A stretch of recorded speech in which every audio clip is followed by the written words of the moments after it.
Hello, Tyler Gordon here with a quick video.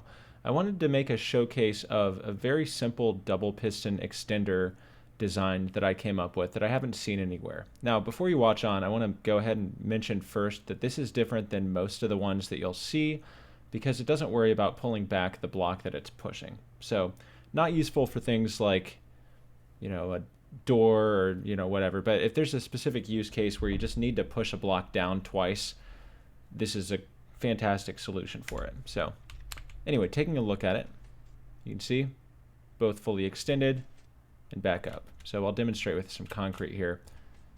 It'll push it down 2 blocks. Obviously it's not going to pull it back. First, because this is not a sticky piston, it's just a regular piston, but second, because it doesn't get a second pulse. That bottom piston does not get a second pulse.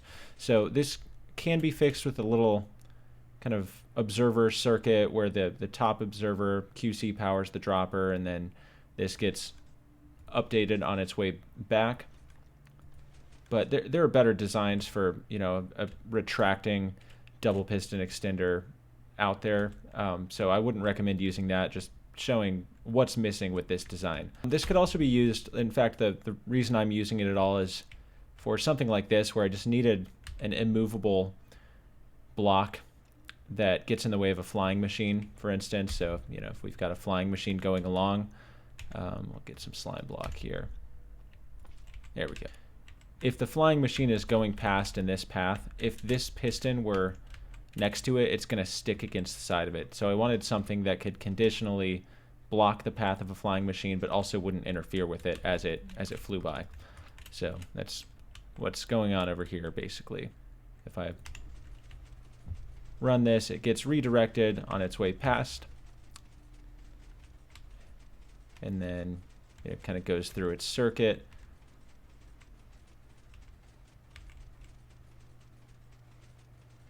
And then on the way back, these would pull up out of the way, and they're not going to make the honey blocks stick to their sides. Yeah, anyway, again, the design, very simple.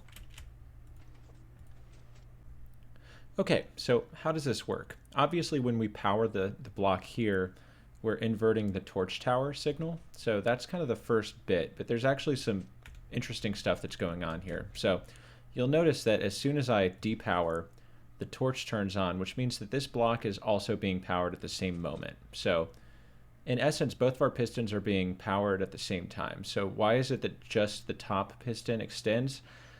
I'm not entirely sure, but it's 100% reliable. There's a couple of ways I can show that. So here I've got a similar setup that goes into some observers. Top one says, say top. Bottom one says, say bottom. So when I power this, top always gets priority.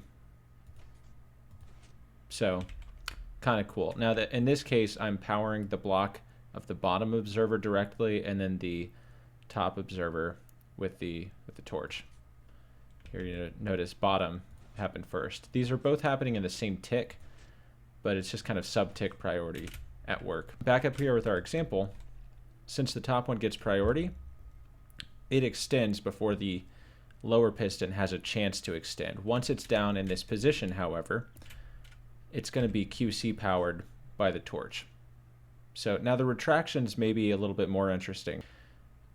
When we depower the torch tower here, the bottom one realizes it's not powered, pulls up, and then the top one waits. So essentially, we could make the extension just as simple as this, but the timing's off now because the top piston needs to be extended just a moment longer than the bottom one. So the rest of the torch tower here is literally just there as a delay circuit.